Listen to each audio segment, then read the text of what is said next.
نحمدہ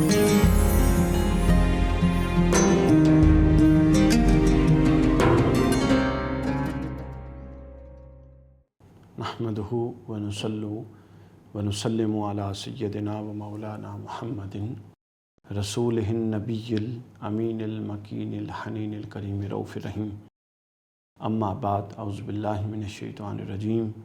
بسم اللہ الرحمن الرحیم۔ ربما یود الذین کفروا لو کانوا مسلمین، صدق اللہ مولانا العظیم۔ سامعین کرام اور ناظرین کرام، ہم سب ٹی وی کی سحر ٹرانسمیشن قرآن اور رمضان سب کے ساتھ میں آپ کی خدمت میں حاضر ہیں، اور میں آپ کا ہوسٹ علی وقار قادری آپ کی خدمت میں حاضر ہوں۔ آج ہم اللہ رب العزت کی توفیق سے جو ایک معمول ہم نے اپنایا ہوا ہے، اسی معمول کے مطابق آج کا جو اگلا پارہ ہے اس کے مضامین کا ہم کچھ نہ کچھ احاطہ کرنے کی کوشش کریں گے۔ آج 14واں روزہ ہے، اور 14ویں پارے کا ہم آج اس کے مضامین کا، اس کے بنیادی اور اساسی مضامین کا، پھر اس کے ذیلی مضامین کا دورہ کریں گے، اور یہ جائزہ لیں گے کہ اس پارے میں ہماری ہدایت کے لیے، ہمارے تقویٰ کے لیے، ہماری تزکیہ کے لیے ہمارے مالک نے کیا پیغامات بھیجے ہیں۔ 14ویں پارے کے جہاں تک بنیادی اور اساسی موضوعات کا تعلق ہے، وہ 10 بنیادی موضوعات ہیں۔ ہم ابتدائی کچھ وقت میں اس کے اساسی موضوعات کا جائزہ لیتے ہیں، اور پھر بعد ازاں تفصیل کے ساتھ جو ہمارے پاس میسر وقت ہے اس میں باقی موضوعات کو تفصیل سے جہاں تک اللہ کی توفیق ہو لے سکتے ہیں۔ 10 بنیادی موضوعات ہیں 14ویں پارے میں۔ اس میں 2 صورتیں ہیں، ایک سورۃ الحجر 15ویں صورت ہے جو قرآن مجید کی، اور سورۃ النحل 16ویں صورت۔ یہ 2 صورتیں اس پارے میں ہیں، اور دونوں صورتوں کے مضامین اس پارے میں ہم زیر بحث لائیں گے۔ تو کل 10 مضامین میں سے 5 مضامین سورہ حجر کے ہیں، سورۃ الحجر کے، اور 5 مضامین سورۃ النحل کے ہیں۔ تو پہلا مضمون ان 10 بنیادی مضامین میں جو یہاں بیان ہوا، وہ کفار کی ایک آرزو سے ہوا۔ 14ویں پارے کی پہلی آیت ہے جس میں کفار کی ایک آرزو کا ذکر ہے، اور وہ آرزو اگر آپ دل کے کانوں سے سنیں اور باطن کی آنکھوں سے اس آیت کو پڑھیں تو انسان لرز جاتا ہے اور شکر ادا کرتا ہے کہ اس وقت ہم جس کیفیت میں موجود ہیں یہ لمحہ فکر بھی ہے اور لمحہ شکر بھی ہے، کہ اللہ رب العزت نے فرمایا، پہلی آیت جو میں نے پڑھی، کہ یہ جو کفار ہیں یہ جب آخرت میں جنت میں مسلمانوں کا اور مومنین پر اللہ کا فضل دیکھیں گے، ان کی آسائشوں کو دیکھیں گے، ان کے آرام کو دیکھیں گے، تو یہ آرزو کریں گے کہ کاش ہم مسلمان ہو گئے ہو۔ مسلمان کا مطلب کیا؟ اللہ کے آگے جھک جانے والا، کامل اطاعت کرنے والا، سر تسلیم خم کرنے والا۔ تو وہ کہیں گے کہ کاش ہم مسلمان ہو گئے ہوتے، کاش ہم مسلمان ہو گئے ہوتے۔ تو اس آرزو سے اس پارے کا آغاز ہو رہا ہے، اور ہم اس وقت جس کے پاس جتنی مہلت اللہ نے زندگی کی دی ہوئی ہے، یہ عارضی زندگی ہے، ہم آج اس بات کو سمجھنے اور غور کرنے کے لیے بیٹھے ہیں کہ ہم کیا مومن ہیں، ہم کیا مسلمان ہیں، چونکہ ہم پر اللہ اور اللہ کے رسول کا پیغام ہم پر پہنچ چکا، ہم اس کو اقرار بھی کر چکے، لیکن اس کے جو تقاضے ہیں ان میں جہاں کمی کجی ہے اس کو پورا کرنے کی طرف پیش قدمی کرنے کی ضرورت ہے، تاکہ ہمارا شمار کامل مومنین میں ہو۔ تو اس پارے کا آغاز ہو رہا ہے، جو پہلا موضوع ہے وہ کفار کی آرزو ہے، اور انہوں نے کہا کہ جب مسلمانوں کو وہ جنت میں دیکھیں گے تو وہ کہیں گے کہ کاش ہم بھی مسلمان ہو جاتے، اور آج آخرت کے دن ہم یوں نقصان اٹھانے والوں میں سے نہ ہوتے۔ دوسرا موضوع جو اس پارے کا ہے وہ قرآن مجید کی حفاظت کے حوالے سے، حفاظت قرآن کا، بالکل مختصر اور ایک آیت سے یہ موضوع بیان ہو کے اللہ رب العزت اور قرآن مجید اس ایک موضوع کو ایک آیت میں بیان کر کے آگے چلے گئے، لیکن یہ ایک آیت بڑی جامع ہے قرآن مجید کی حفاظت کے حوالے سے، محافظت کے حوالے سے، اور قرآن مجید کی حفاظت بذمہ باری تعالیٰ ہونے کے حوالے سے یہ آیت سند کا درجہ رکھتی ہے، اور اساسی آیت ہے اس موضوع پر، کہ اللہ رب العزت نے فرمایا کہ بے شک قیامت تک کے لیے یہ قرآن کا حفاظہ ہمارے ہی ذمے ہے، یعنی اللہ نے خود اپنے ذمہ کرم پر لیا۔ اس سے قبل جتنی بھی الوحی کتب تھیں، الہامی صحائف تھے، ان کا حفاظت کا ذمہ اللہ رب العزت نے اپنے سر نہیں لیا تھا۔ یہی وجہ تھی کہ ان کے جو متبعین تھے، ان کے پیروکاران تھے، انہوں نے تھوڑے وقت کے بعد کتابوں کے اندر آمیزش شروع کر دی، کتابوں کے اندر تحریف شروع کر دی۔ تحریف معنوی پہلے رہی کہ مفہوم اپنی مرضی کا بیان کرتے، لکھا ہوا کچھ ہوتا اس سے اخذ کچھ کر لیتے، اور پھر بعد ازاں اس حد تک وہ تحریف پہنچ گئی کہ وہ تحریف لفظی تک آ گئی کہ انہوں نے الوحی کتب کے متن تک بدل دیے، اور ان کے اس کام کو قرآن نے تنقید کا نشانہ بنایا کہ یہ لوگ اپنے ہاتھ سے کتاب لکھتے ہیں اور اس کو اللہ کی طرف منسوب کرتے ہیں۔ تو یہ دوسرا موضوع قرآن مجید کا اختصار سے حفاظت کا آیا۔ دیکھیے میں پورے یہ جو 30 روزہ دروس ہیں، ابھی تک ہم نے جو اس سے پہلے 12-13 دروس دیے ہیں، ہر پارے میں بتاتا رہتا ہوں کہ کون سا موضوع کس طرح سے آتا ہے، اور کیا قرآن مجید کا نظم ہے کہ کبھی کوئی موضوع تفصیل سے لایا جاتا ہے، کبھی کوئی موضوع اختصار سے لایا جاتا ہے، کبھی کوئی موضوع بالکل استعارے میں کنایے میں بیان کر دیا جاتا ہے، کبھی کوئی موضوع واقعات کے ساتھ جوڑ کر بیان کر دیا جاتا ہے، کبھی کوئی موضوع بیان کر کے اسے احکام مستنبط کر دیے جاتے ہیں۔ تو یہ قرآن مجید کا اپنا نظم ہے۔ یہاں پر کفار کی آرزو بیان کی اور قرآن کی حفاظت کا ایک پہلو بیان کیا، جو ہمہ پہلو بات ہے ایک طرح سے۔ تیسرا موضوع جو اس پارے کا بنیادی ہے وہ انسان کی تخلیق کا معاملہ ہے کہ اللہ رب العزت نے انسان کو کھنکھناتی ہوئی مٹی سے بنایا۔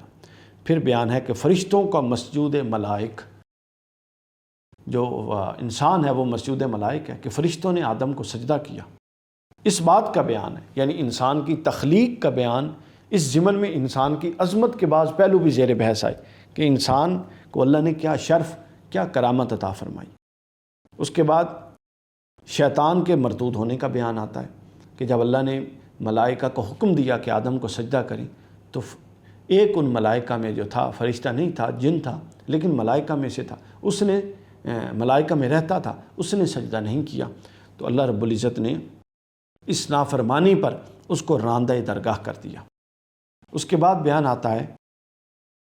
کہ جب شیطان ابلیس عزازیل، جو اس کا اصل نام عزازیل تھا،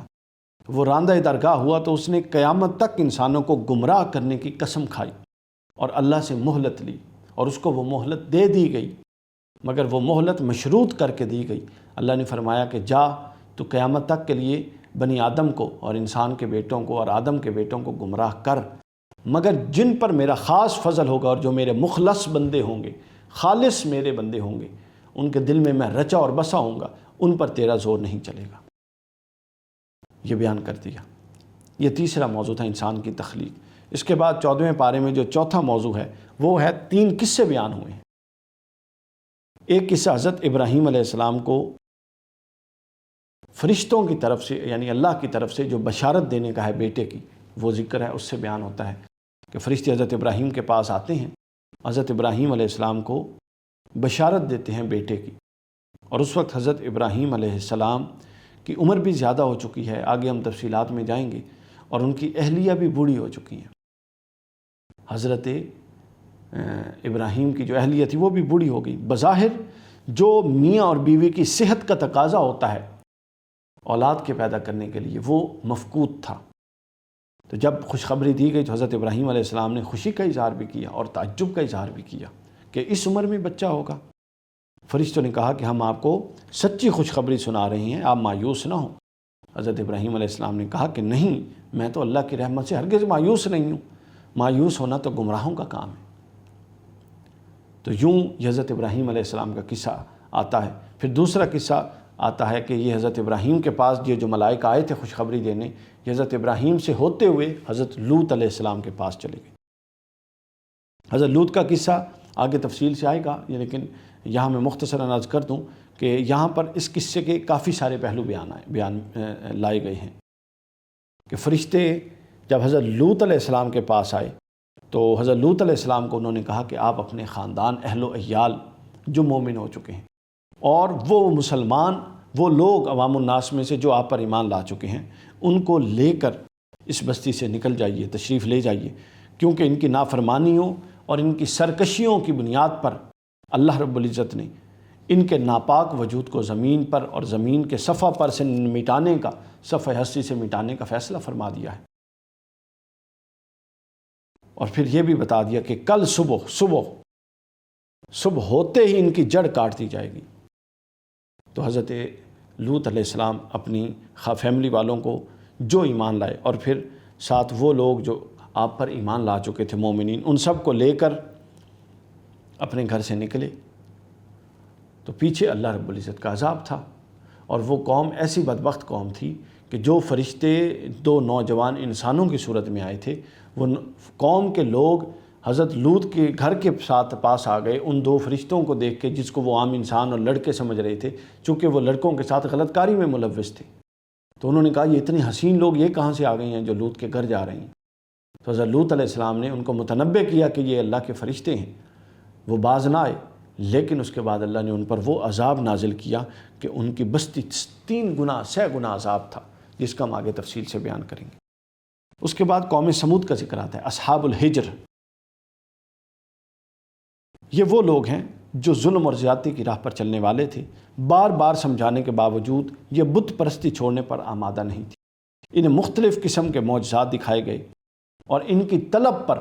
پہاڑی کے اندر سے اللہ نے اونٹنی کو جنم دیا، اونٹنی کا معجزہ، ناقۃ اللہ جس کو کہتے ہیں۔ اور وہ مطلب ایک تو اونٹنی کا ایک زندہ جاندار کا ایک پتھر اور پتھر کی چٹان سے پیدا ہونا، یہ کتنا بڑا عجیب و غریب معجزہ تھا۔ پھر وہ اونٹنی اپنی جسامت میں، اپنی حیت میں ایک عام اونٹنی نہیں تھی، بلکہ اپنے قد و قامت میں بہت بڑی تھی۔ اس کے بعد اس کا دودھ دینا وہ عام جانور کی طرح نہیں، بلکہ بہت زیادہ دودھ دیتی تھی۔ تو یہ اللہ کی قدرت تھی، لیکن ان بدبختوں نے اس معجزے کی قدر نہ کی، بلکہ ایمان لانے کی بجائے اس اونٹنی کو طرح طرح کے پہلے ہیلے بہانے کیے پانی پلانے کے حوالے سے، چونکہ پابندی لگا دی گئی تھی اللہ کی طرف سے کہ ایک دن لوگ آئیں گے اور پانی پئیں گے، ایک دن یہ اونٹنی پیے گی۔ تو انہوں نے ان تمام معاملات میں خرابیاں کرتے کرتے بالآخر اس اونٹنی کو ہلاک کر دیا اور اللہ کے عذاب کو دعوت دی۔ اس کے بعد اگلا جو موضوع بیان ہوتا ہے وہ مشرکین مکہ اور حضور نبی اکرم صلی اللہ علیہ وآلہ وسلم سے متعلق ہے، اور بتایا گیا یہ 4 واقعات بیان کر کے مختلف انبیاء کے، مختلف قوموں کی نافرمانیوں کے، اور ان نافرمانیوں پر اللہ کی گرفت اور اللہ کی عذاب کے، فرمایا گیا کہ اے رسول اللہ صلی اللہ علیہ وآلہ وسلم آپ اپنے رب کی تسبیح اور حمد کریں، اور ان مشرکین کی باتوں سے، ان کے اس انکار سے، ان کے جھٹلانے سے آپ اپنے قلب اطہر کو مغموم نہ کیا کریں۔ کیوں نہ کیا کریں؟ چونکہ یہ ان کی ہمیشہ کی روش ہے، اور یہی تسلی کے لیے تو ہم بار بار یہ پلٹ پلٹ کے قصے آپ کو بتا رہے ہیں کہ یہ نیا معاملہ نہیں ہے کہ انبیاء کے ساتھ ایسا کیا جا رہا ہے، یہ معاملہ ہمیشہ سے رہے گا۔ اور آگے جو داعیان حق ہوں گے، یعنی اب ختم نبوت کے بعد نبی رسول کوئی نہیں آئے گا، لیکن جو داعیان حق ہیں، حق کی دعوت دینے والے ہیں، پھر اسی نوعیت کی مشکلات تھوڑی صورتیں بدل بدل کے وہ درپیش ہوں گی ان کو، وہ پھر ان مشکلات سے نبرد آزما ہوں گے۔ یہاں تک سورۃ الحجر کا یہ تمام موضوع مکمل ہو جاتا ہے اختصار سے جو جائے۔ اس کے بعد سورہ النحل کے موضوعات شروع ہوتے ہیں، اور اس کا جو پہلا موضوع اور کل چھٹا موضوع جو 10 موضوعات میں سے تھے وہ پھر توحید ہے، کہ اللہ نے قرآن مجید، اللہ نے عرش کو پیدا کیا، فرش کو پیدا کیا، آسمانوں کو پیدا کیا، زمینوں کو پیدا کیا، پھر اللہ نے انسان کو ایک ناپاک قطرے سے پیدا کیا، اس کا بیان فرمایا۔ یعنی اللہ اپنی عظمت، اپنی قدرت اور اپنی توحید کا مقدمہ، آپ دیکھیے پورے پیچھے جتنے پارے سے ہم گزر آئے ہیں، مختلف انداز میں مقدمہ اسٹیبلش کرتا ہے وہ، اپنی وحدت کا، اپنی توحید کا، اپنے ایک ہونے کا، اپنے مالک الملک ہونے کا مقدمہ مختلف دلائل کے ساتھ اسٹیبلش کرتا ہے، کہیں کچھ۔ یہاں جس طرح اسٹیبلش کیا وہ ایک بالکل نیا انداز۔ یہاں پہلے بتایا کہ خالق میں ہوں زمین کا، آسمانوں کا، یہ جو چھت ہے آسمان کی اور یہ جو فرش ہے زمین کا جس پہ چلتے ہو، ان دونوں کا خالق میں ہوں۔ اور پھر بتایا کہ اس چھت اور اس زمین کے درمیان کون ہے، کیا خوبصورت استدلال، وہ بندہ ہے، اور فرمایا کہ تیرا بھی خالق میں ہوں، اور تو اپنے آپ کو بہت بڑا نہ سمجھ، بلکہ تجھ کو میں نے ایک ایسے قطرے سے پیدا کیا ہے کہ جس قطرے کی کوئی حیثیت نہیں، وہ اگر کپڑے پہ لگ جائے تو کپڑا ناپاک ہو جاتا ہے۔ انسان کی طرف اشارہ تھا۔ پھر فرمایا چوپائے جانور، اپنی نعمتوں کا ذکر، یہاں سے نعمتوں کا ذکر شروع ہو گیا، یعنی توحید کا مقدمہ کانسٹیٹیوٹ ہو رہا ہے، اور یہ اس کے دلائل بیان کیے جا رہے ہیں۔ اور توحید کا اس طرح کے 100 سے زائد مقدمات مختلف دلائل کی بنیاد پہ پورے قرآن نے کانسٹیٹیوٹ کی۔ یہ پورا ایک سبجیکٹ بن سکتا ہے کہ اللہ تعالیٰ قرآن مجید میں جب توحید کے مقدمات کو کانسٹیٹیوٹ کرتا ہے، اپنا رب ہونا اور اپنا مالک الملک ہونا ثابت کرتا ہے، تو وہ کیا دلائل لاتا ہے؟ وہ ہر جگہ پر ایک نیا طرز، ایک نیا اسلوب، ایک نیا منہج اور ایک نیا استدلال کے ساتھ سامنے آتے ہیں دلائل، اور ان سے نتیجہ ایک نکلتا ہے اللہ کی توحید کا، اس کے مالک الملک ہونے کا۔ تو فرمایا کہ یہ چوپائے جانور یہ میں نے پیدا کیے ہیں جن سے تم مختلف فائدے لیتے ہو، گوشت لیتے ہو، چمڑا لیتے ہو، کھال لیتے ہو، اون لیتے ہو، یہ سب کچھ لیتے ہو، اور پھر یہی تمہارے لیے رونق ہے، زینت ہے، تمہارے مال مویشی ہیں، تمہاری قوت ہے، تمہاری طاقت ہے۔ اور اس کے بعد بتایا کہ پھر وہ کون ہے جو رات اور دن، سورج اور چاند کو اس نے انسان کے خدمت میں لگا دیا کہ وہ پورے اپنے مدار میں حرکت کرتے ہیں، اور ان کے ان حرکات کی وجہ سے پورے اوقات کی تقسیم کر کے انسان اپنی زندگی کو فیسیلیٹیٹ کر رہا ہے اور پوری زندگی میں ایک نظم لائے ہوئے ہے، ایک ڈسپلن لائے ہوئے ہیں۔ تو گویا یہ ڈسپلن جو ان کی وجہ سے ہے وہ مخدوم ہے، خادم ہے، اور انسان مخدوم ہے ان کا۔ یہ پہلو بیان ہوا۔ اس کے بعد آگے جا کر بتایا کہ کون ہے جو آسمانوں سے بارش برساتا ہے، اور پھر بتایا کہ کون ہے کہ جو اتنی مؤثر بارش برساتا ہے کہ وہ زمین پر پڑتی ہے اور زمین زیتون اگلتی ہے، اور زمین کھجور اگلتی ہے، اور زمین انگور اگلتی ہے، اور زمین دوسرے میوہ جات اگلتی ہے۔ یعنی وہ دیکھنے میں پانی ہے اور یہ دیکھنے میں مٹی ہے۔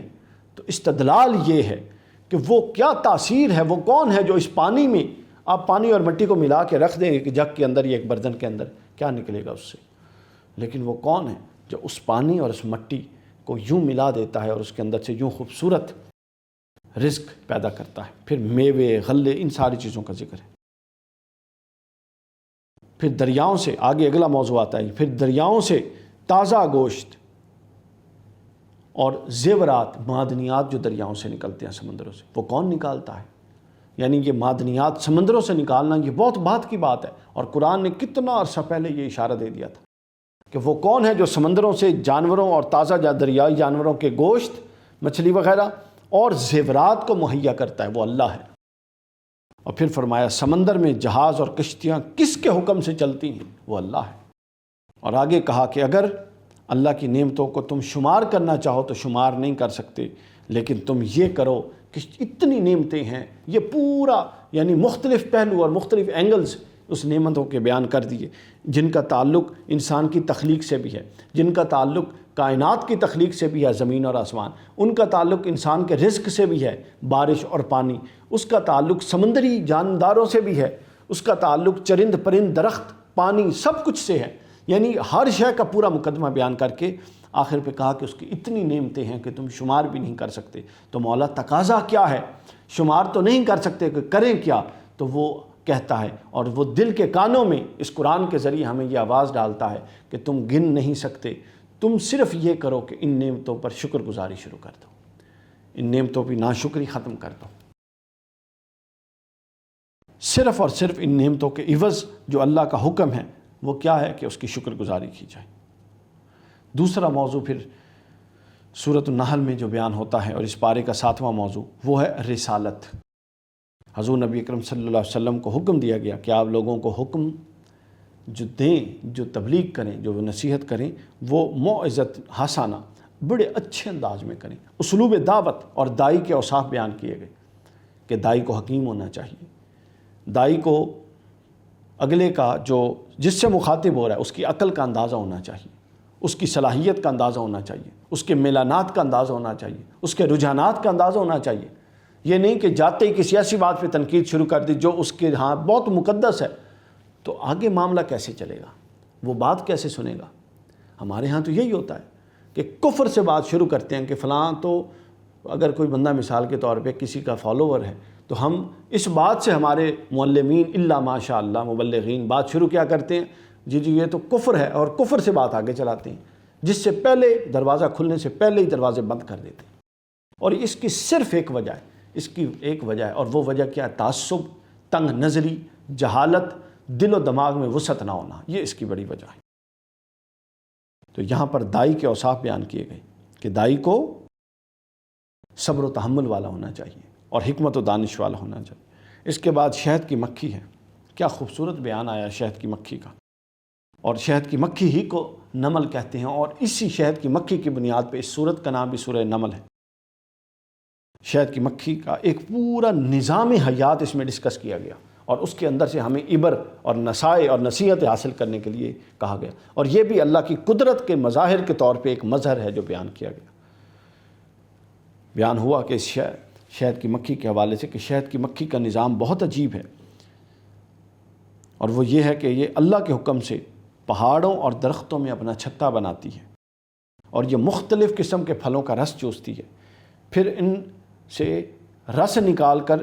وہ شہد بناتی ہے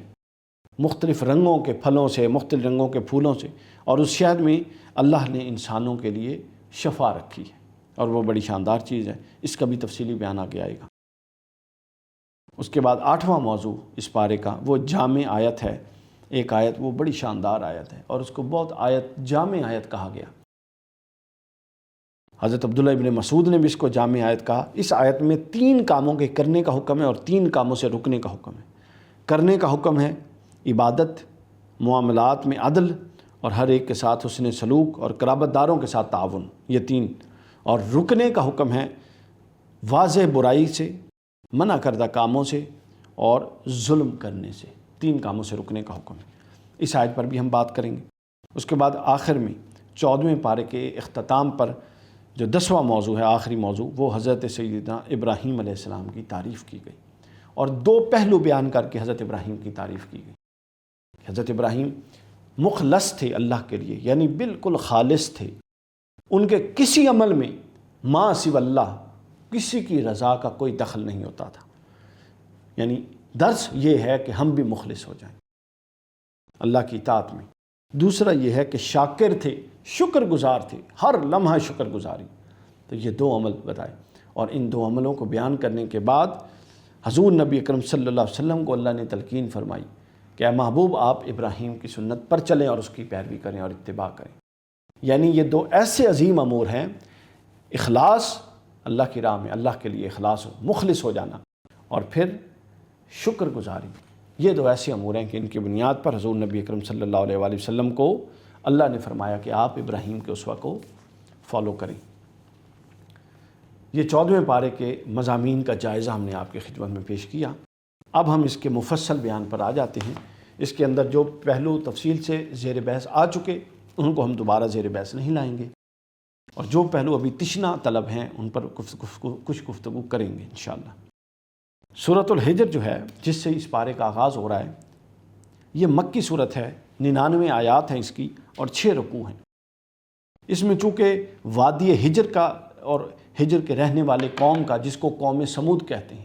اس قوم کا ذکر ہے، اس کی بنیاد پہ اس صورت کا نام ان کے نام سے منون کر کے سورۃ الحجر رکھ دیا گیا۔ وادی حجر مدینہ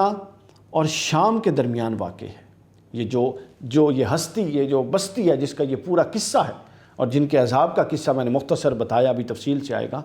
یہ مدینہ اور شام کے درمیان جگہ تھی جہاں یہ لوگ رہتے تھے۔ اور اس صورت کے صرف پہلی 13ویں آیت میں، اس کی پہلی آیت 13ویں پارے میں ہے، اس صورت کی پہلی آیت 13ویں پارے میں ہے جو پیچھے گزر چکا ہے، اور اس کی پہلی آیت میں قرآن کریم کی تعریف اور توصیف کے مضامین ہیں، اور باقی پھر یہ 14ویں پارے میں آگے شروع ہو جاتا ہے۔ اب 14ویں پارے میں اس کی کون سے مضامین آئے ہیں، اب ہم ان پر بات کرتے ہیں۔ پہلا مضمون، جس طرح میں نے اختصار سے پہلے عرض کر دیا، قیامت کے دن کفار کی اس خواہش پر مبنی ہے کہ کاش وہ ایمان لے آتے۔ قیامت کے دن کفار جب عذاب، شدید عذاب عظیم اور عذاب علیم میں مبتلا ہوں گے، تو ان کی عذاب کی ہولناکیوں کو دیکھ کر، اور مسلمان جب اللہ رب العزت کی عطا کردہ جنتوں میں ہوں گے، ان کی سہولیات اور آسانیوں کو دیکھ کر اور انعامات کو دیکھ کر وہ خواہش کریں گے کہ کاش ہم مسلمان ہوتے۔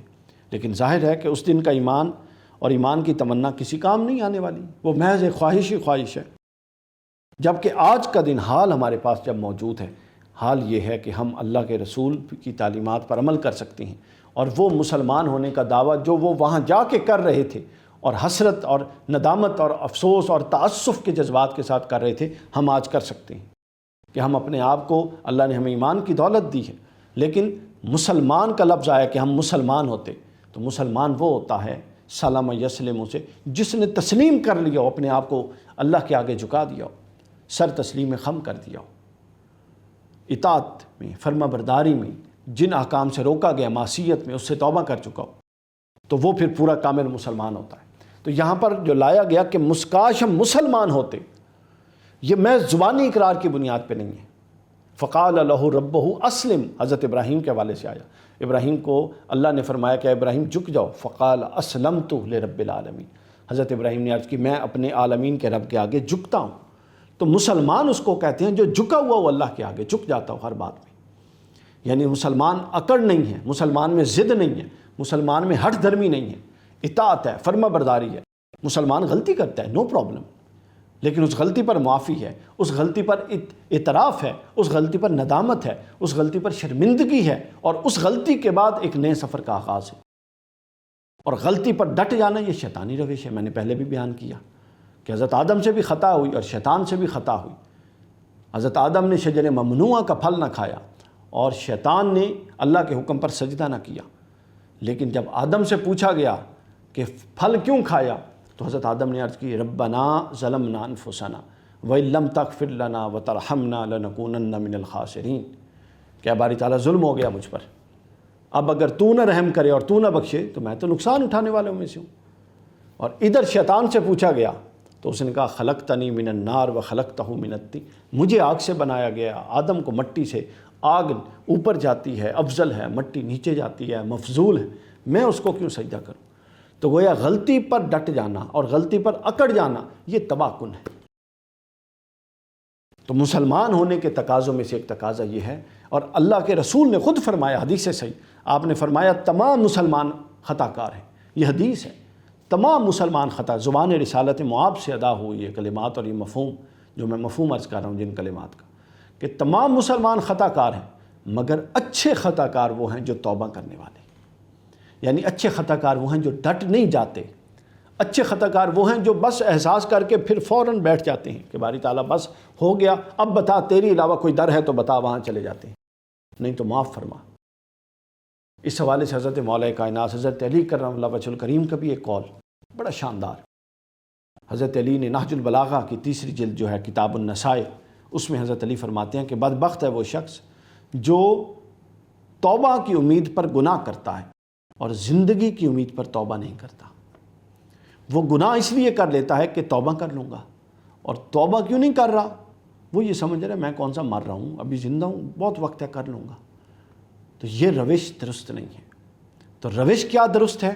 کہ جو ہی خطا ہو توبہ کر لے، جو ہی خطا ہو رجوع کر لے، اور پلٹ پلٹ کے اللہ کی بارگاہ میں رجوع کرے، اور یہ پلٹ پلٹ کر رجوع کرنا اللہ کو پسند ہے۔ تو یہ جو پہلا آیا کہ وہ کہیں گے کہ کاش ہم مسلمان ہوتے، اس مسلمان ہونے کے چند تقاضوں پر اور اس کی چند کیفیت پر اور اس کی اصل حقیقت پر میں نے کچھ کہا کہ گزارشات پیش کر دوں۔ تو ہم اگر ان مومنین کے طبقے میں شامل ہونا چاہتے ہیں جن کو دیکھ کر کفار حسرت کریں گے، تو اس کے یہ تقاضے ہیں کہ جو اقرار کرتے ہیں ان تقاضوں کو بھی بروئے کار لائیں۔ جی، دوسرا موضوع جو اس میں اگلا موضوع آ رہا ہے وہ قرآن مجید کی حفاظت کے ذمہ کے حوالے سے، کہ قرآن مجید کی حفاظت کا ذمہ اللہ رب العزت نے لیا ہے، جبکہ دوسری کتب جو تھیں الہامی کتب اس سے پہلے، ان کی حفاظت کا ذمہ اللہ رب العزت نے نہیں لیا تھا، ان کے اپنے لوگوں پر ڈالا تھا کہ وہ اس کی حفاظت بھی کریں اور اس پر عمل بھی کریں۔ ایک وقت تک اس کی حفاظت رہی ان کتب کی، اس کے بعد اس کے اندر مانوی تحریف کا باب کھلا۔ سب سے پہلے مانوی تحریف کہ کتاب کے الفاظ تو وہی تھے جو پیغمبر کے ذریعے اللہ کی طرف سے آئے تھے، لیکن اس کے جو معنی اور مفاہیم اور جو اس کا استنباط تھا اور اس سے جو استخراج کیا وہ اپنی مرضی کا کرنے لگ گئے۔ جو احتمالات تھے ان کا فائدہ اٹھاتے ہوئے بات کو مشکوک سے مشکوک اور کئی احتمالات کے دروازے کھول دیے۔ تو پہلے مانوی تحریف کی کہ اصل جو معنی اور مفہوم تھا جو منزل من اللہ تھا، نبی کے دل پر آیا تھا اور نبی نے اپنے الفاظ کے ذریعے وہ کتاب فرمائی تھی، پہلے اس مفہوم کو بدلا۔ ایک دور یہ ہے۔ پھر دوسرا دور آتا ہے کہ جب اس پر بھی اکتفا نہ کیا، اور کیا ہوا کہ سرکشی اور بغاوت اور فسق اس حد تک بڑھ گیا کہ اب وہ لفظی تحریف پر آ گئے، تو پھر انہوں نے جو کتاب اللہ تھی پچھلی کتابیں یعنی جو انبیاء پر نازل ہوئی الوہی کتب جن کو ہم کہہ سکتے ہیں، یا آسمانی کتب یا آسمانی صحائف، ان کے اندر کیا کیا؟ اپنی مرضی کی عبارتیں ڈالیں اور ان کی عبارتوں کو حذف کرنے شروع کر دیا۔ ان کے اندر وہ حقائق جو ان کے مفادات سے ٹکراتے تھے، جو ان کے نظریات سے ٹکراتے تھے، جو یہ چھوڑنا نہیں چاہتے تھے، کچھ حصے جو تو میٹھے میٹھے تھے وہ تو یہ قبول کر لیتے تھے، لیکن کچھ جو کڑوا کڑوا تھا وہ قبول نہیں تھا، تو دروازہ کھولا کہ اب یہ جو کڑوا کڑوا ہے جس سے ہمارے مفادات پر ضرب لگتی ہے، اس کو ختم کرنے کی ایک پوری گیم چلائی جائے، اور وہ گیم چلائی، اور وقت کے ساتھ ساتھ کتابوں کے اندر تحریف ہو گئی۔ لیکن قرآن مجید اس پروسیس سے محفوظ ہے، 1400 سال سے محفوظ ہے، اور تا قیامت محفوظ ہوگا۔ اس کی وجہ یہ ہے، دو وجوہات ہیں۔ یہ بالکل بات پلے باندھ لیں کہ اس میں کسی انسان کا کمال نہیں ہے، کہ ہمارے ہاں تو دلائل یہ دیے جاتی ہیں نا کہ اپنا ہر کونے میں حفاظ موجود ہیں اور لوگوں نے نسل در نسل یہ متواتر چلا آ رہا ہے، یہ بالکل حقیقت بات ہے، لیکن اس کے غیر محرف اور اس کے اندر کسی طرح کی تعریف کا دخل نہ ہونے کی دو وجوہات ہیں۔ ایک وجہ یہ ہے کہ اللہ نے اپنے ذمہ کرم پر اس کی حفاظت لی ہے، پہلی وجہ، اور دوسری جو بنیادی وجہ ہے وہ یہ ہے کہ ختم نبوت ہو چکی، اور حضور نبی اکرم صلی اللہ علیہ وآلہ وسلم کے بعد اب کسی نبی اور رسول نے نہیں آنا، تو اب جب کسی نے آنا نہیں تو جو کتاب ہے آخری صحیفہ ہدایت اس کو محفوظ رکھنا یہ ایک منطقی اور عقلی تقاضا بن جاتا ہے، جس کو محفوظ رکھا گیا اور اس تقاضے کو بروئے کار لایا گیا، تو لہٰذا قرآن کی حفاظت کا موضوع زیر بحث آیا۔ آگے اس کے بعد قرآن مجید کے حفاظت کے زیر بحث لانے کے بعد قرآن کے معجزہ ہونے کے کچھ پہلو بیان ہوئے، کہ یہ اللہ تعالیٰ نے حضور نبی اکرم صلی اللہ علیہ وآلہ وسلم کو جتنے معجزات آقا کو دیے، ان میں سے سب سے جو سب سے اونچے درجے کا، سب سے اعلیٰ اور سب سے عظیم جو معجزہ ہے وہ معجزہ قرآن کریم ہے، اور دنیا کا کوئی خطہ ایسا نہیں جہاں یہ قرآن موجود نہ ہو، جہاں اس قرآن کو پڑھنے والے موجود نہ ہوں، اور جہاں اس قرآن کو حفظ پوری کتاب کو زبانی یاد کرنے والے موجود نہ ہوں۔ یہ قرآن مجید کی عظمت ہے۔ اس کے بعد اگلا موضوع شروع ہوتا ہے، قرآن اللہ کی توحید اور قدرت الہیہ کے کچھ دلائل بیان ہوئے۔ یہ دلائل زمین، آسمان، چاند، ستارے اور میدان، سمندروں، نہروں، درختوں، پرندوں اور اللہ کی دیگر مخلوقات کے تناظر میں بیان ہوئے، اور ہر ایک پر غور کرنے کا کہا گیا۔ اس سے پہلے میں مختصر جو مضامین کا جائزہ تھا اس میں اس پر کچھ بات کر چکا ہوں،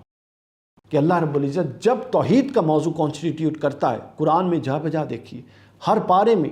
ہر صفحے میں یہ موضوع موجود ہے، کیونکہ یہ قرآن کا نظم ہی الگ ہے۔ قرآن کا نظم کسی عام کتاب کا نظم نہیں ہے، یعنی یہ عام کتاب نہیں ہے کہ ایک باب شروع ہوگا، توحید کا باب جو ہم آپ لکھتے ہیں،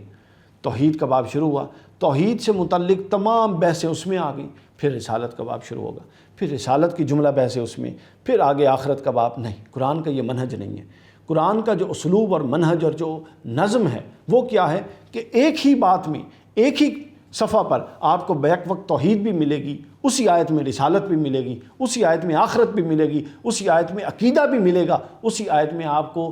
باطنی تزکیہ اور تطہیر کا مواد بھی ملے گا۔ یہی قرآن کا اعجاز ہے کہ سب کچھ ایک جگہ پہ موجود ہے، اس طرح سے ابواب بندی نہیں ہے جو عقل انسانی چاہتی ہے۔ تو جہاں پر اب جس بھی جگہ پر اب 100 سے زیادہ مقامات پر پورے قرآن میں توحید کا اور قدرت الہیہ کا اور ایمان لانے کے لیے مومنین کو مخاطب کرنے کے لیے توحید کا مقدمہ بنایا گیا، کانسٹیٹیوٹ کیا گیا فیکٹس کے ساتھ، لیکن وہ دلائل، وہ فیکٹس، اس کی نوعیت بڑی شاندار ہے، وہ مختلف تھی، ہر جگہ مختلف تھی، اور اگر آپ تھوڑا غور و فکر سے کام لیں تو بڑے شاندار فرق ہیں ان تمام دلائل میں۔ یہ ایک پورا موضوع ہے قرآن مجید کا، بڑے شاندار فرق ہیں۔ کہیں وہ کچھ چیزیں بیان کر کے، کوئی اور اینگل بیان کر کے اپنی توحید کا دعویٰ ثابت کرتا ہے، کہیں وہ زمین و آسمان پر بات کر کے اپنی توحید کا دعویٰ ثابت کرتا ہے، کہیں وہ ماں قبل امتوں کی بات کر کے اپنی توحید کا دعویٰ ثابت کرتا ہے۔ یہاں وہ زمین اور آسمان کی تخلیق، پھر ان دونوں کے درمیان جو انسان ہے اس کی تخلیق جو آگے آ رہی ہے، موضوع آگے آ رہا ہے، پھر آسمانوں کے برج، پھر آسمانوں سے بہتا پانی، پھر پانی جب زمین میں گرتا ہے تو اس سے نکلتے پھل پھول، یہ سب کچھ بیان ہو رہا ہے اور توحید کا مقدمہ قائم کیا جا رہا ہے۔ اللہ رب العزت نے اپنی توحید کے دلائل قائم کیے کہ زمین کو ہم نے پھیلا دیا اور پھر پہاڑ بنا کر رکھ دیے، اور اس میں مناسب چیزیں اگائیں جو انسانیت کے لیے مفید تھیں۔ اور پھر کہیں فرمایا کہ ہم ہی ہیں کہ پانی سے بھری ہوئی ہوائیں چلاتے ہیں اور ہم ہی آسمان سے بارش برساتے ہیں۔ یعنی یہ کس کی قدرت میں ہے کہ ہزاروں لاکھوں ٹن پانی ہوا کے دوش پہ چل رہا ہو، بادل لے کے چلتے ہیں اللہ کے حکم سے۔ ان چیزوں کو زیر بحث لایا گیا۔ اس سے اگلا موضوع جو یہاں پر بیان ہوتا ہے وہ قصہ تخلیق بشر، حضرت آدم علیہ السلام، کہ حضرت آدم عظیم مظہر قدرت تھے۔ اب قصہ آدم پورے قرآن میں 14 مقامات پر تقریباً آیا ہے۔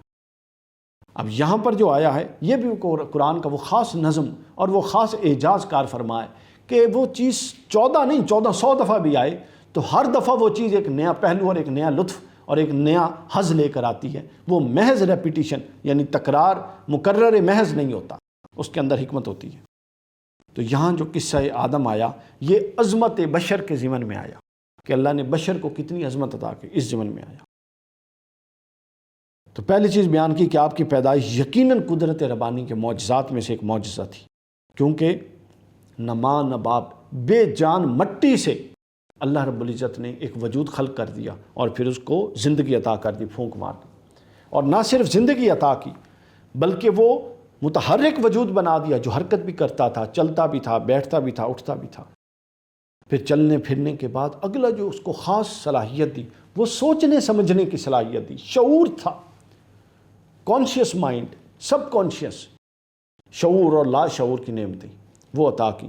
پھر اس کو اس شعور کی بنیاد پہ تسخیر کائنات کرنے لگا، وہ مٹی سے بنا ہوا پتلا۔ اس سے بڑھ کے اللہ کی حکمت اور قدرت کی نشانیاں کیا ہو سکتی ہیں جو قرآن کھول کے بیان کرے۔ پھر یقیناً اللہ کے قادر اور حکیم ہونے کی یہ بہت بڑی دلیل ہے۔ اللہ فرماتا ہے کہ آدم کا وجود، پھر آدم کے وجود کے بعد آدم کی متحرک ہونا، پھر آدم میں شعور، پھر آدم کا تسخیر کائنات کے لیے آگے انسانوں کا، آدم سے مراد انسان اور بنی آدم، یہ اللہ کی بہت بڑی قدرت ہے اور بہت بڑی حکمت ہے۔ پھر آگے بیان ہوا کہ جس وقت اللہ نے آدم کو علیہ السلام اپنے ہاتھ سے پیدا کیا، ان میں اپنی روح پھونکی، فرشتوں کو ان کے سامنے سجدے کا حکم دیا اور اپنی قدرت کے اسرار اور حکمت کے عجائبات حضرت آدم علیہ السلام پر کھول دیے، تو ان تمام امور میں حضرت آدم کی تکریم کا پہلو قرآن کہتا ہے بیان ہوا۔ یعنی انسان کو جب نیابت دی تو اللہ نے اپنی نیابت میں اس کو مکرم کیا، یعنی تکریم کا پہلو، اور اس میں یہ سب کچھ تکریم ہے کہ خالق اپنے ہاتھ سے بنا رہا ہے، پھر تکریم کے خالق اپنی روح پھونک رہا ہے، پھر تکریم کے خالق ساری صلاحیتیں عطا کر رہا ہے،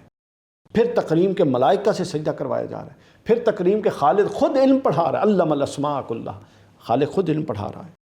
یہ ساری چیزیں بیان ہیں۔ یہاں سے پھر ابلیس کی طرف بات پلٹ گئی کہ جب سب نے سجدہ کیا ابلیس نے سجدہ نہیں کیا، اور سجدہ نہ کیا نافرمان ہوا۔ تو جب نافرمانی کر بیٹھا تو آدم سے، حضرت آدم علیہ السلام سے انتقام لینے کی وجہ سے اس نے اللہ سے مہلت مانگی کہ آدم کی وجہ سے چونکہ مجھے راندہ درگاہ کیا گیا، لہٰذا میں آدم کی اولاد کو گمراہ کر دوں گا اور اس کی پوری نسلوں کو جہنم میں لے جاؤں گا۔ تو اللہ رب العزت نے وہ مہلت عطا کی اور اس نے کہا پروردگار جیسے مجھے تو نے گمراہ کیا، میں گمراہی کے لیے، ان کے لیے گمراہی کا راستہ اس کو ہموار کر دوں گا، پیراستہ کر دوں گا اور سب کو بہکا دوں گا۔ اور اسے کہہ دیا کہ تم میں سے جو کچھ ہو سکتا ہے کر لو۔ اللہ نے فرمایا لیکن جو میرے بندے ہیں ان پر تمہارا کوئی زور نہیں چلے گا، اور جو اللہ کے بندے ہیں ان پر کبھی شیطان کا زور نہیں چلتا، بلکہ وہ ہمیشہ رحمان کے حفاظت کے حصار میں رہتے ہیں۔ یہاں پر یہ قصہ تخلیق بشر اور عظمت بشر اور عظمت تکریم آدم کا قصہ ختم ہوتا ہے، یعنی یہ تذکرہ ختم ہوتا ہے، اور اس سے آگے جو اگلا موضوع اور اگلا تذکرہ آ رہا ہے وہ اہل جنت کے ساتھ ساتھ اہل ایمان کا، دونوں کا جوڑ کے تذکرہ ہے۔ چونکہ قرآن کا یہ ایک انداز بھی ہے کہ قرآن ترغیب کے ساتھ ترہیب کا پہلو، نذیر کے ساتھ مبشر ہونے کا ذکر، یہ دو پہلو دونوں قرآن ساتھ ساتھ چلاتا ہے۔ تو یہاں پہلے اہل جنت کا ذکر ہوا، پھر اس کے بعد شیطان کی اطاعت کرنے والوں کا ذکر ہوا، یعنی اہل سعادت کا ذکر ہوا، اہل شقاوت دونوں کا ذکر ہوا، اور اس کے ساتھ یعنی اس ان آیات کے مان بعد ایمان اور خوف، امید اور خوف، ان دو کو پیرالل چلایا گیا۔ اور بتایا گیا کہ جنت جیسی امن و سلامتی اور راحت و اطمینان والی جگہ کا ذکر سورۃ حجر میں کیا، اور بندوں پر اللہ کے فضل و احسان اور رحمت کا ذکر کیا، اور بندہ کتنا ہی گناہ گار کیوں نہ ہو اس کو اپنی رحمت سے مایوس ہونے سے روکا، اور پھر کہا کہ میں جو ہوں میں سارے گناہ معاف کر دوں گا، اے پیغمبر میرے بندوں کو بتا دیجئے کہ میں بڑا بخشنے والا ہوں۔ یعنی سورۃ الحجر میں پہلے آپ دیکھیے نافرمانوں کا ذکر ہوا، پھر یہاں پر آ کے فرما برداروں کا ذکر ہوا، اور ان آیات سے بالکل اوپر کی آیات میں اہل دوزخ اور اہل جنت دونوں کا ذکر ہوا۔ تو ان آیات کو جو مفسرین ہیں وہ امید و خوف کی آیات سے تعبیر کرتے ہیں، کہ یعنی یہ وہ آیات ہے جن میں خوف اور امید کا دونوں کا برابر تذکرہ آیا ہے۔ اور صوفیاء کرام اپنی کتب میں ایک پورا موضوع لیتے ہیں کہ ایمان و خوف، ایمان کا موضوع لیتے ہیں اور اس کی تعریف یہ کرتے ہیں الایمان بین الخوف والرجاء، کہ ایمان کی حقیقت یہ ہے کہ وہ خوف اور امید اس دونوں کے درمیانی کیفیت کا نام ہے۔ تو وہ دونوں کیفیات یہاں پر بیان ہوئی ہیں، یعنی دونوں کے اپنے اپنے فوائد ہیں، اور دونوں کے اندر جو چیز ہدایت کے لیے ضروری ہے وہ ہمیں اس سے لینی ہے۔ ایمان کے لیے ضروری، امید کے لیے ضروری یہ ہے کہ ہمیشہ جڑی رہے، اللہ کے ساتھ جڑی رہے، اور خوف یہ ہے کہ کہیں بھی جب بندہ بھٹکنے لگے تو خوف ایک بیریئر بن جائے اور ایک حد سے آگے، ایک فصیل سے آگے بندے کو نہ جانے دے۔ تو ان دونوں کے اپنے اپنے فوائد ہیں۔ تو یہاں ایمان اور خوف اور مومن اور فاسق دونوں کا ذکر ہوا۔ اگلا موضوع یہاں پر آتا ہے حضرت ابراہیم علیہ السلام کو خوشی سنانے سے متعلق۔ حضرت ابراہیم علیہ السلام کو کہ حضرت ابراہیم کو خوشی سنانے والے ملائکہ آئے، فرشتے آئے۔ تو اس وقت حضرت ابراہیم علیہ السلام کی عمر مبارک 120 سال تھی، اور آپ کی جو زوجہ محترمہ تھیں وہ بھی بظاہر بوڑھی ہو چکی تھی، اور عمر کے اس حصے میں تھے کہ اولاد کی جو ایک ظاہری امکانات ہوتے ہیں عمر کے، وہ امکانات نہیں تھے۔ تو جب انہوں نے کہا کہ ہم آپ کو اللہ کی طرف سے بیٹے کی خوشخبری سناتے ہیں، تو حضرت ابراہیم خوش بھی ہوئے اور متعجب بھی تھے، تعجب ہوا کہ اس عمر میں۔ تو انہوں نے کہا کہ ابراہیم کیا تم اللہ کی رحمت سے مایوس ہو؟ انہوں نے کہا ہرگز نہیں، اللہ کی رحمت سے تو صرف گمراہ مایوس ہوتے ہیں، ابراہیم کیسے مایوس ہو سکتے؟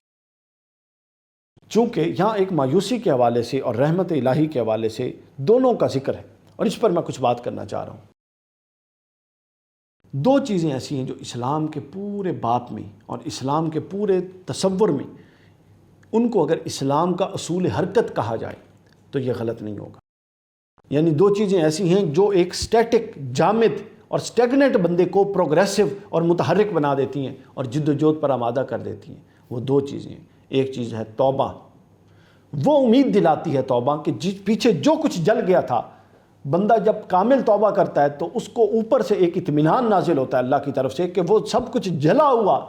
یا میں نے معاف کر دیا، یا اگر فضل کا معاملہ ہو تو میں نے وہ سب کچھ بنا کے پھر تیرے حق میں نیکیاں لکھ دی، یعنی جتنی گناہیں تھے ان کو بدل دیا نیکیوں کے ساتھ۔ ایک یہ حصہ۔ تو کیا ہوتا ہے جب یہ تصور واپس آتا ہے کہ وہ کچھ نہیں لوٹا، وہ تو مالک نے واپس پلٹا دیا، تو بندہ اور جرأت اور قوت سے آگے پلٹ جاتا ہے اور رجوع کرتا ہے توبہ، اور توبہ کے ساتھ ہے رحمت۔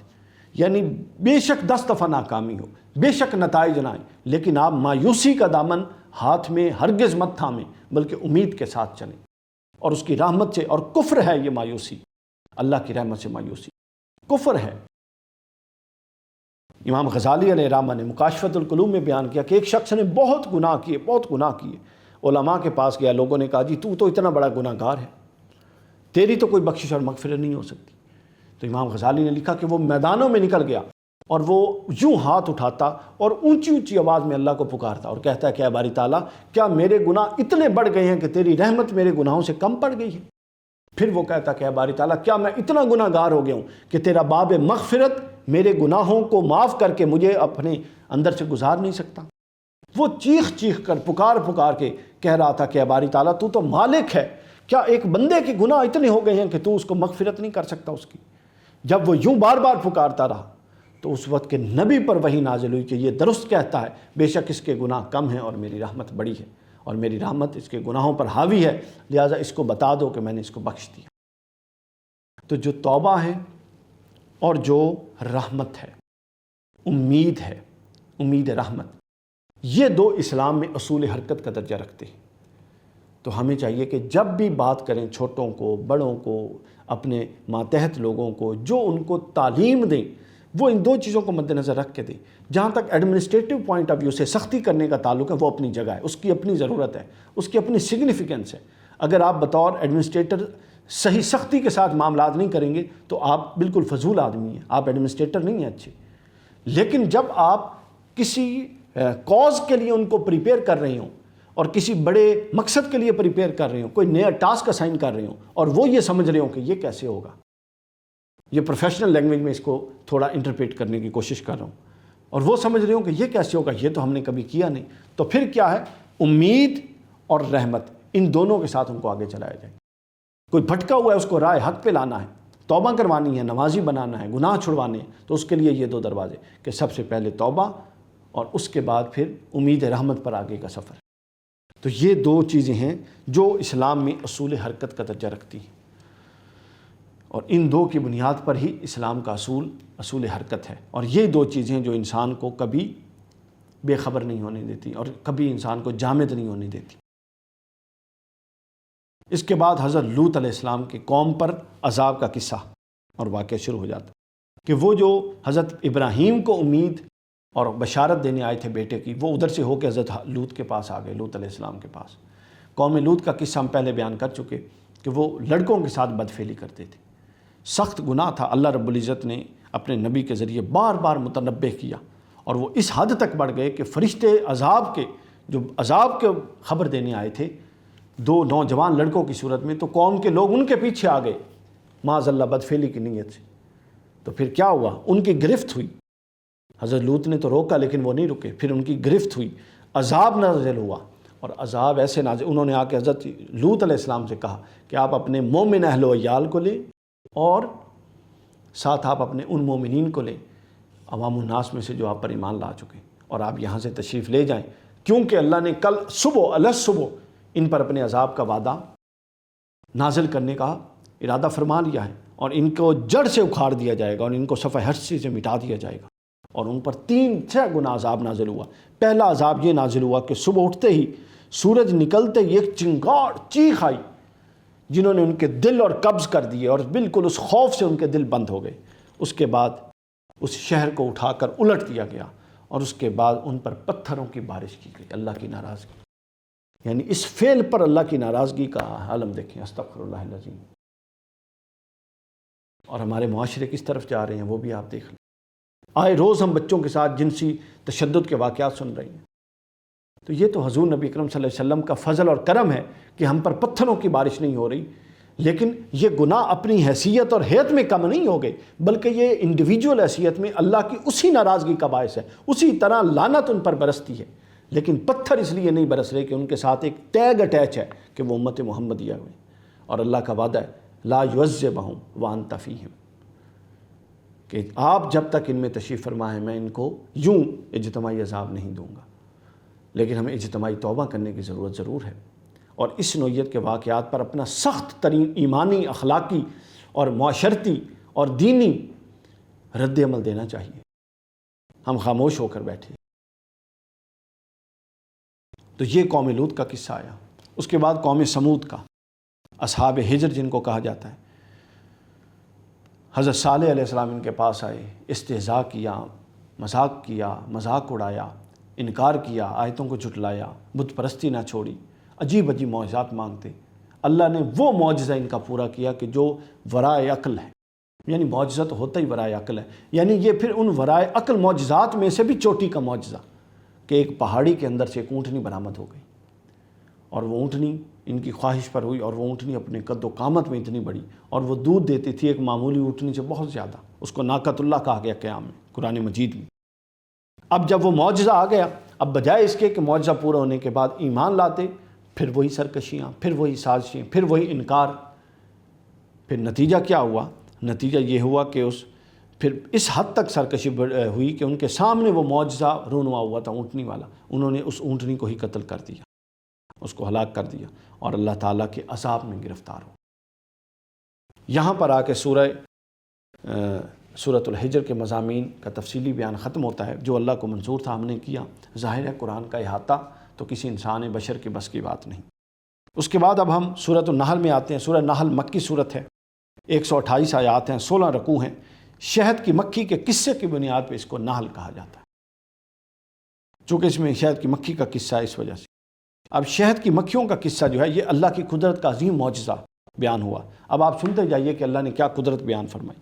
کہ شہد کی مکھی بھی عام مکھیوں کی طرح ایک مکھی ہے حالانکہ دیکھنے میں، مگر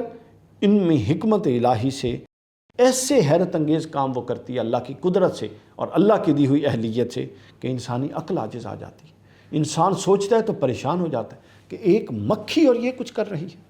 اور وہ کیا تھا؟ وہ اپنا جتھا خود بناتی ہے، یعنی وہ آپ جو اس کا جتھا اور گھونسلہ ہوتا ہے وہ بنانے کا عمل دیکھیں تو وہ بندہ حیران ہو جاتا ہے۔ انہوں نے آپس میں مختلف ذمہ داریاں بانٹی ہوئی ہوتی ہیں۔ اس کے بعد دور دراز باغوں کو سرچ آؤٹ کرنا کہ کہاں اچھے پھول ہیں، اچھے پھل ہیں اور کہاں سے رس چوسا جا سکتا ہے، اس کے لیے پھر ان کی الگ ڈیوٹیاں ہوتی ہیں، اور ایک ایک قطرہ شہد کا اکٹھا کرنا اور آ کے اس چھتے میں اس کو سٹور کرنا۔ پھر ان کا ہر عمل بڑا ہی عجیب ہے۔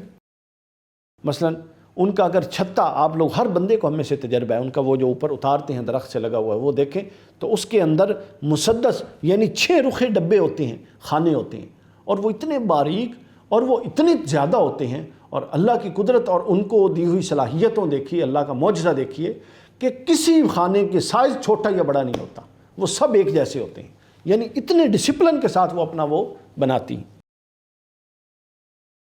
کئی 100 اور کئی ہزار اس میں ہوتے ہیں، وہ جو چھوٹے چھوٹے ان کے خانے ہوتے ہیں، لیکن وہ سب خانے ایک ترتیب سے، ایک نظم سے اور ایک منہج سے چل رہے ہوتے ہیں۔ اس کے بعد آگے سنیے کہ وہ جو اپنا وہ پورا گھر بناتی ہیں جس کو ہم جتھا کہتے ہیں، اس کے اندر چھتا جس کو ہم کہتے ہیں، اس چھتے کے اندر شہد جمع کرنے کا گودام الگ ہوتا ہے۔ اب اس کے اندر پارٹیشن ہے،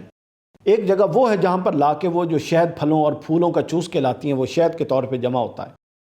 اسی کے اندر ایک پورشن ہوتا ہے جس میں بچے جنے جاتے ہیں اور وہ پھر نئی مکھیاں بنتی ہیں۔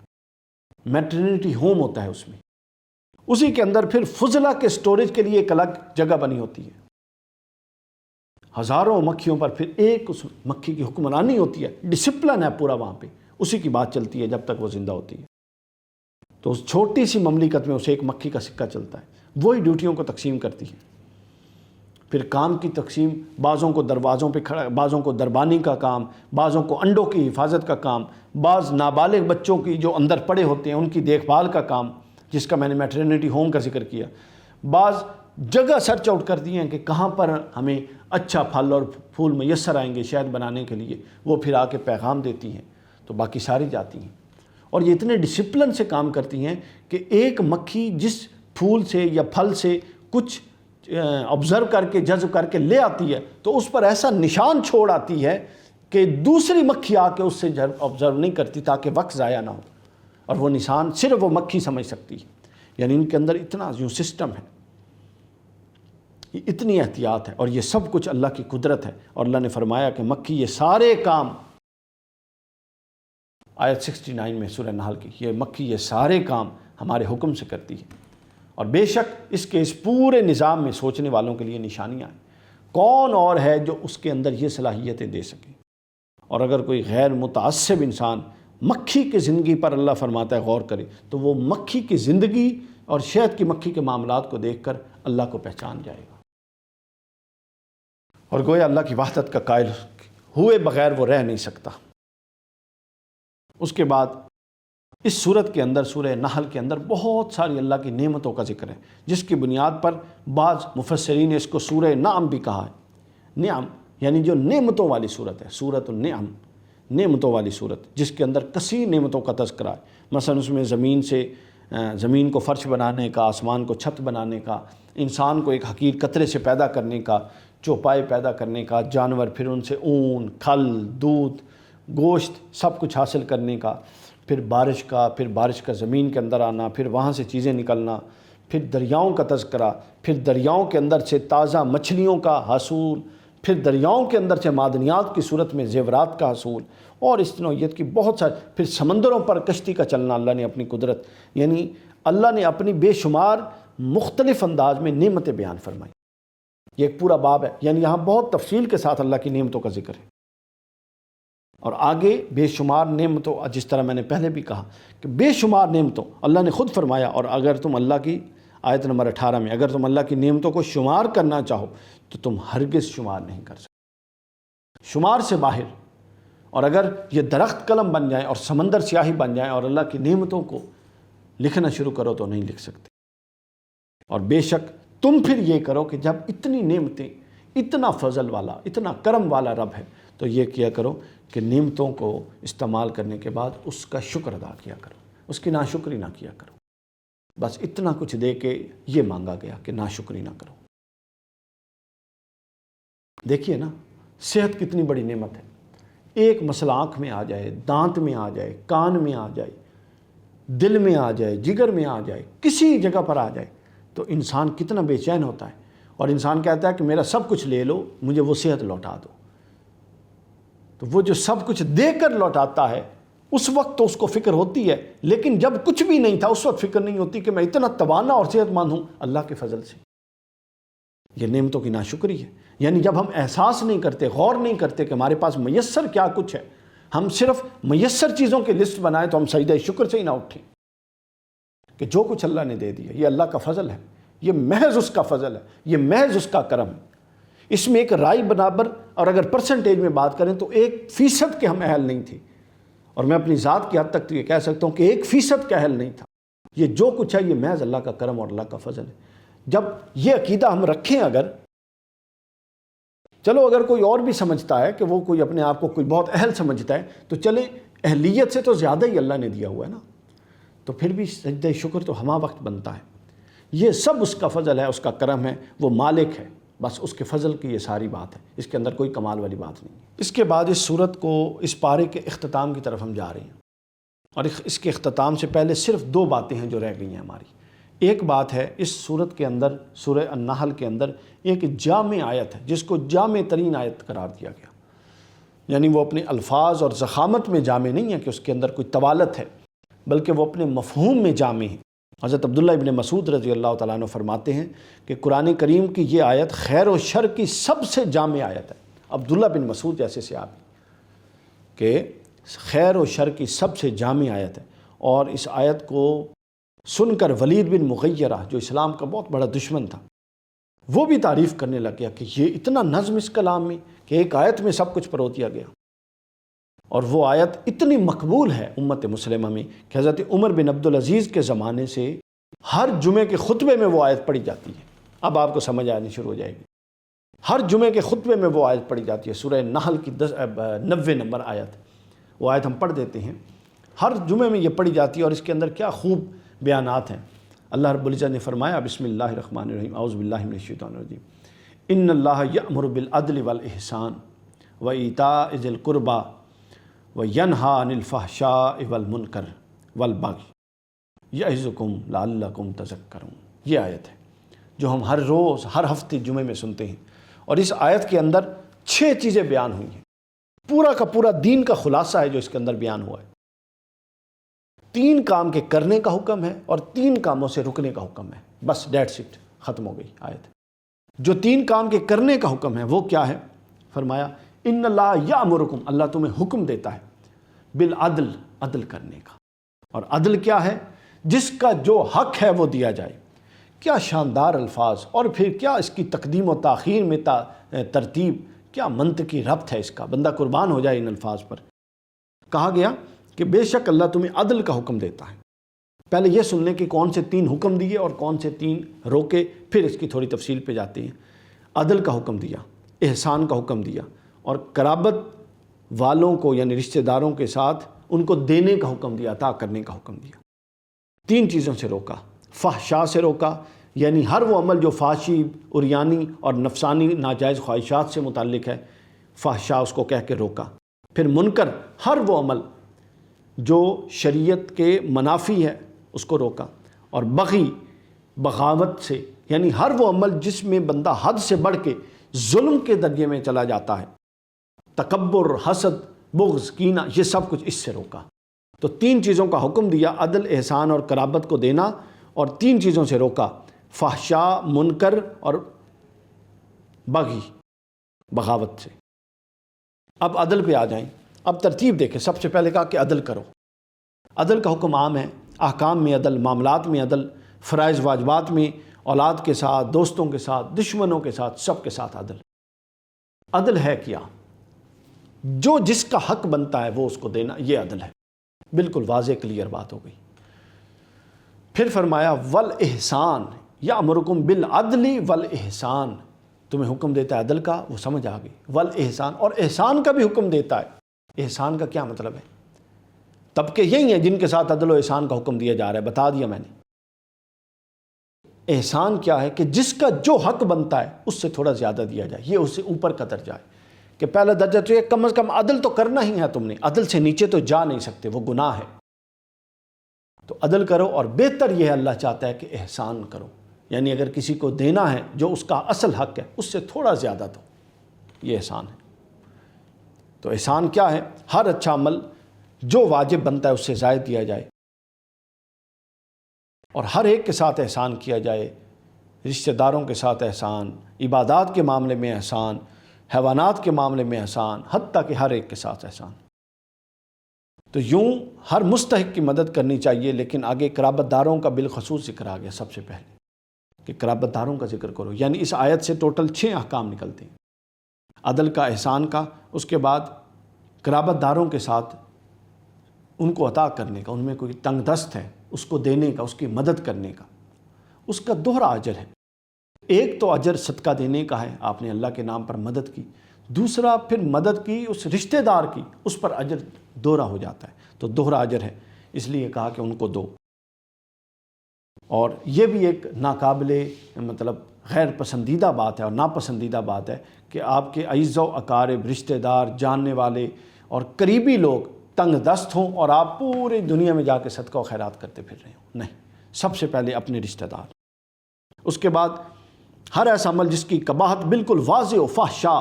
برائی، بے حیائی، نفسانی خواہشات، زنا، لواطت، شراب، یہ ساری چیزیں اس کے اندر ہیں، اس سے روکا گیا، خبردار اس کے قریب نہ جاؤ۔ پھر منکر، تمام ایسے اعمال جو شریعت کی نظر میں برے ہیں، نماز کا ترک، روزے کا ترک، جھوٹ، غیبت، چغلی، ان ساروں سے روکا گیا۔ پھر بغاوت، بغاوت کیا ہے؟ انسانوں کی عزت و حرمت کے حدود کو پامال کرنا، ظلم کرنا، زیادتی کرنا، یہ سب چیزیں، ان تمام چیزوں سے روکا گیا۔ یہ جامع آیت تھی جس کا بیان تھا۔ اور آخر میں یہ پارہ ختم کرتے ہوئے 14واں پارہ حضرت ابراہیم علیہ السلام کی تعریف کی گئی۔ حضرت ابراہیم کی تعریف 2 اوصاف کی بنیاد پر کی گئی، ایک اخلاص کہ وہ اللہ سے مخلص ہیں، مخلص، اور دوسرا شاکر کہ وہ اللہ کے تمام امور میں ہمیشہ شاکر رہے، بڑی سے بڑی آزمائش میں شکر انہوں نے نہیں چھوڑا۔ تو گویا ان 2 امور کی بنیاد پہ حضرت ابراہیم کی تعریف۔ یہ سامعین کرام 14ویں پارے کے کل مضامین تھے جن کا ہم نے جو اللہ کی توفیق ہوئی جائزہ لیا۔ اللہ تعالیٰ سے دعا ہے کہ ہمیں ان پر کاملاً اور وسعت قلبی کے ساتھ اور اپنے آپ کو بدلتے ہوئے اور اپنے ظاہر و باطن کا تزکیہ اور تصفیہ کرتے ہوئے عمل کرنے کی توفیق عطا فرمائے۔ وما علینا الا البلاغ المبین۔